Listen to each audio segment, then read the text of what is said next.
Fala galera, boa noite.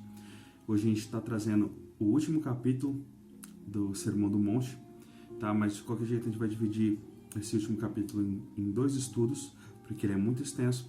E hoje a gente vai estudar sobre o julgamento, sobre a oração, na verdade a incitação de Jesus a orar e a buscar, e sobre as estradas que Jesus determina qual é a correta. Amém? Então vamos começar? Mateus 7, a partir do versículo 1. Não julgueis para que não sejais julgados, pois com o critério com que julgardes sereis julgados, e com a medida com que tiverdes medido, vos medirão também. Porque vês tu o argueiro no olho do teu irmão, porém não reparas a trave que está no teu próprio olho? Ou como dirás ao teu irmão, deixa-me tirar o argueiro do teu olho, quando não tens a trave no teu? Hipócrita, tira primeiro a trave do teu olho, e então verás claramente para tirar o argueiro do olho do teu irmão. Aqui Jesus é bem enfático sobre a questão do julgamento, mas algo que as pessoas distorcem muito é a questão do não julgueis. A Bíblia fala que eu não devo condenar. Eu não vim para condenar, eu vim para salvar. Porém, existe a palavra que já o julga. É isso que Jesus estava trazendo naquela mensagem, esse é o final. E aqui também é a mesma coisa. Jesus não está falando simplesmente que eu não devo julgar. Aí ele fala que eu não devo ser hipócrita. Que antes de tirar o cisco, as palavras melhores para ser usada aqui em algumas versões é cisco e trave, ou cisco e viga, né? É uma hipérbole que Jesus usa para diferenciar o pecado do meu irmão com o meu pecado. Mas na verdade, não é que simplesmente eu não devo corrigir o meu irmão de acordo com a palavra de Deus, não. É que primeiro eu devo olhar para os meus pecados, para as minhas falhas, e sim, eu deixar de praticar aquilo, e assim que eu deixar de praticar aquilo, aí sim eu posso ir lá e ajudar o meu irmão para que ele também deixe de praticar o seu pecado. Então não é a questão do simplesmente não julgueis, é simplesmente não ser hipócrita. E isso a gente vai perceber pelo final. Porque Jesus fala, tira primeiro a trave do teu olho, e então verás claramente para tirar o argueiro do olho do teu irmão. Isso também é um sinal de humildade.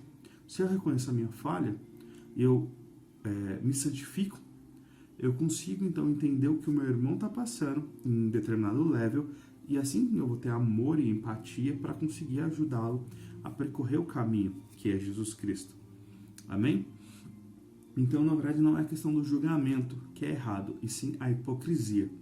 Tá? A Bíblia fala diversas vezes que a gente deve analisar a árvore pelo fruto, que a gente deve julgar segundo a reta justiça.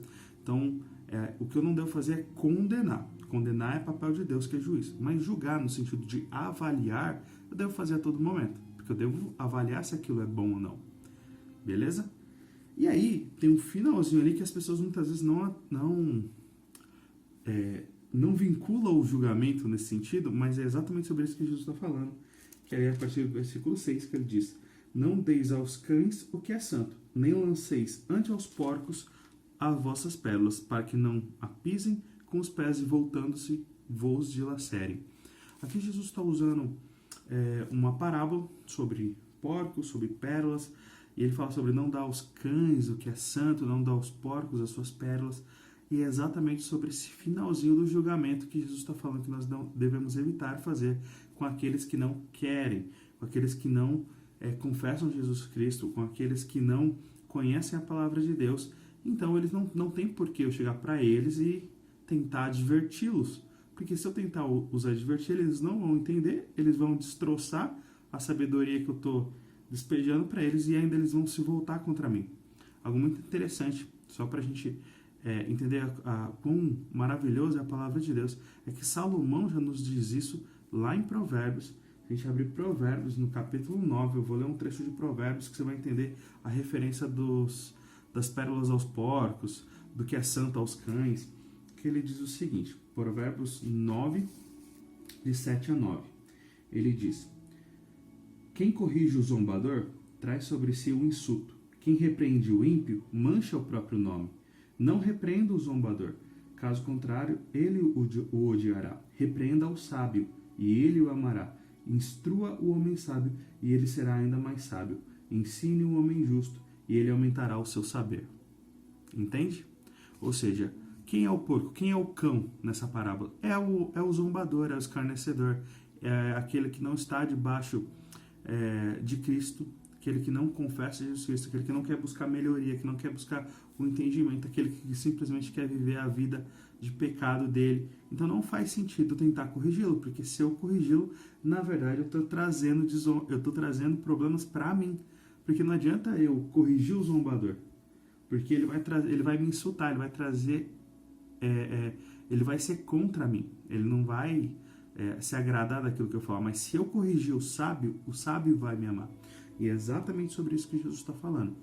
Se eu só devo trazer a palavra de Deus, trazer as ordenanças de Cristo, trazer a sabedoria de Deus para aqueles que querem ouvir. Não adianta eu chegar. Uma coisa é o evangelismo, uma coisa é eu pregar as boas novas de Cristo e trazer as pessoas ao arrependimento. Outra coisa é eu tentar corrigir as pessoas dos seus pecados, porque primeiro, quem corrige é o Espírito Santo, ok? Mas é através da palavra de Deus, e essa palavra precisa ser pregada. Mas a questão é, quem é o agente que faz a transformação na vida de alguém é o Espírito Santo. Então não adianta eu tentar ficar trazendo um julgamento. Do mesmo jeito que não vai adiantar a gente ficar condenando as pessoas que não seguem a Jesus. Que diferença vai fazer para elas e que diferença vai fazer para nós nesse sentido? Porque a condenação não foi o que Jesus veio trazer salvação. O mundo já está errado, o mundo jaz no maligno. O que nós devemos entender é que nós devemos buscar retidão de caráter, testemunho para que as pessoas vejam em nós o caráter de Cristo e assim se voltem a Deus. Amém? Então, se preocupem muito com aquilo que a gente quer divulgar da palavra de Deus para aqueles que simplesmente não seguem ela. Então, isso é que Jesus está ensinando aqui no versículo, até o versículo 6, e a partir do versículo 7, Jesus nos incita a orar. Fala sobre a insistência na oração, sobre buscar a Deus em todo momento, e ele começa. Pedi e dar-se-vos-á, buscai e achareis, bati e abrir-se-vos-á, pois todo o que pede recebe, o que busca encontra, e a quem bate abrir-se-lhe-á. Ou qual dentre vós é o homem que, se porventura um filho lhe pedir o pão, lhe dará pedra? Ou se lhe pedir um peixe, lhe dará uma cobra? Ou se vós que sois maus, saber dar boas dádivas aos vossos filhos, quanto mais vosso Pai, que estás no céu, dará boas coisas aos que lhe pedirem. Tudo quanto, pois, quereis que os homens vos façam, assim fazei vós também a eles, porque esta é a lei, os profetas. Amém? Jesus começa assim, pedi e dar-se-vos-á. E aí Jesus começa a fazer o contraponto. De quem parte a petição? Somos nós. Jesus chega diante de um paralítico e pergunta, o que tu quer? Diante de um cego e pergunta, o que queres que eu te faça? Não é meio óbvio que o cego quer voltar a ver? Então por que Jesus pergunta? Algo interessante. Algo interessante da gente entender que essa busca, esse primeiro passo de buscar a Deus, ele parte de nós. E aí Deus responde. Eu clamo e Deus ouve o meu clamor. Eu peço e Deus responde. Eu busco e eu encontro. É isso que Jesus está falando. E a oração, ela deve partir de nós. Amém? Eu não vou entrar na questão de que isso é o Espírito Santo que age em nós antes, tá? Mas eu vou falar um pouco da nossa responsabilidade em buscar a Deus, né, antes de qualquer coisa. Amém? E algo muito interessante sobre o estudo da palavra de Deus é que os evangelhos, principalmente os 3 primeiros, Mateus, Marcos e Lucas, eles são sinóticos, eles têm uma mesma visão da história de Cristo e eles se complementam. Então essa passagem aqui, ela tem um complemento em Lucas, que ele traz ainda algo muito mais valioso, algo que eu acho mais completo. Porque quando a gente lê esse trecho aqui e fala, olha, se nós que somos homens, a gente sabe, eu sou pai, né? Então, se eu como homem, eu sei dar boas coisas para meus filhos, quanto mais ao Senhor não me dará coisas boas, certo? Mas em Lucas, ele deixa explícito o que é o melhor do Senhor. Ele fala, se vós que sois maus, sabeis dar boas dádivas aos vossos filhos, quanto mais o vosso Pai Celeste não vos dará o Espírito Santo. Isso está lá em Lucas 11, né, de 9 a 13. E algo muito interessante é que esse é o melhor de Deus, é o Espírito Santo. Então, se eu busco a Deus, se eu estou buscando que Deus me preencha, que Deus me satisfaça, o melhor de Deus para a minha vida é o seu Santo Espírito. Amém? Deus pode dar, sim, conforto, Deus pode dar filhos, Deus pode dar um casamento, Deus pode dar inúmeras coisas, mas nada é mais valioso que o Espírito Santo. Amém? É isso que Jesus veio trazer para a gente.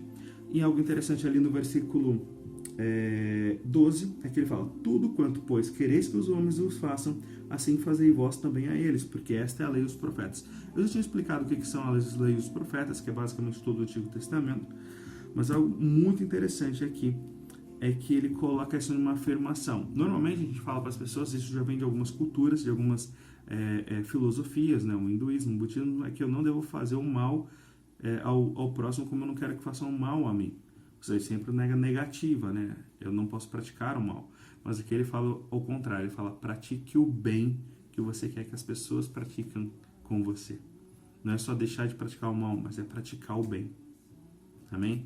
E não é a mesma coisa. E aí, agora a gente vai para o último tema, que são as duas estradas, que é onde Jesus diz sobre entrai pela porta estreita, a partir do versículo 13. Entrai pela porta estreita, larga é a porta, é espaçoso o caminho que conduz à perdição, e são muitos os que entram por ela. Porque estreita é a porta e apertado o caminho que conduz para a vida, e são poucos os que acertam com ela. Algo muito interessante é que Jesus disse: eu sou o caminho, a verdade e a vida. E muitas vezes quando a gente fala sobre portas, a gente está falando sobre escolhas, certo? Eu escolho uma porta ou escolho outra porta e adentro. Então, Jesus faz um comparativo de como é difícil entrar pela porta estreita, que é Jesus Cristo, porque é uma única porta, porque não existe outras opções, é apenas essa porta, é apenas Jesus.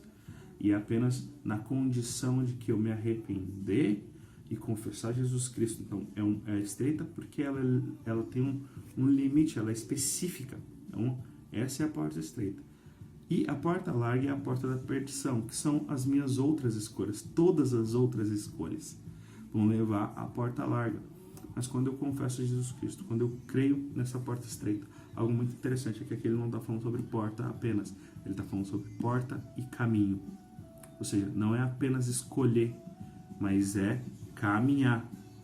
Ou seja, eu simplesmente não vou escolher Jesus Cristo, eu vou confessar Jesus Cristo agora e vou viver a minha vida pela estrada larga. Não, eu vou confessar Jesus Cristo pela porta e vou entrar pela porta estreita e vou caminhar pelo caminho apertado. O caminho, Jesus Cristo, só Ele. Eu sou o caminho. É uma condição única. E é aqui que o cristianismo ele difere de todas as outras religiões que são mais inclusivas. Tá? O cristianismo ele não é pluralista. Ele não acredita que todas as religiões levam a Deus. Não. O cristão ele acredita que somente Jesus leva a Deus. Isso porque está bem claro na Bíblia isso. É porque Deus amou o mundo de tal maneira que deu seu Filho unigênito para todo aquele que nele crê não pereça, mas tenha a vida eterna. João 3,16. Esse é o lema do cristianismo. Então não existe salvação sem Jesus, não existe salvação se não for através do sacrifício do Cordeiro. Isso é o exclusivismo do cristianismo, ok?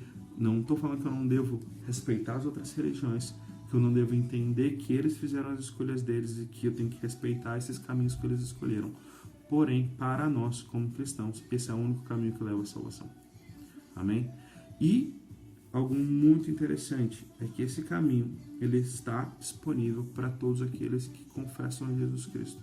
É uma condição que não depende das nossas atitudes. Giovanni, então você está falando que alguém mal pode ir para o céu? Vai ter muita gente má. Na verdade, honestamente, tirando Jesus, só vai ter gente má. Porque todo mundo é mal, todo mundo caiu e destituídos estão da glória de Deus. Isso está lá em Romanos. Romanos? Nossa, agora eu confundi, mas foi Paulo que disse isso. Tá bom?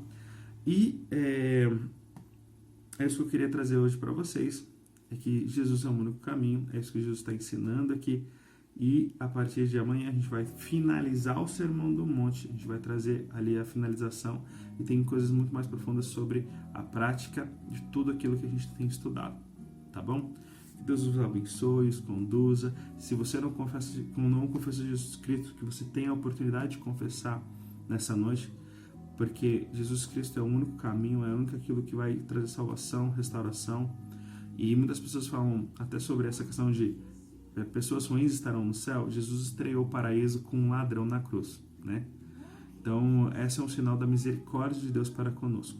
E que Deus os abençoe, os traga iluminação, os traga entendimento e que vocês sejam cheios do Espírito Santo. É o que eu rogo nessa noite, em nome de Jesus. Amém.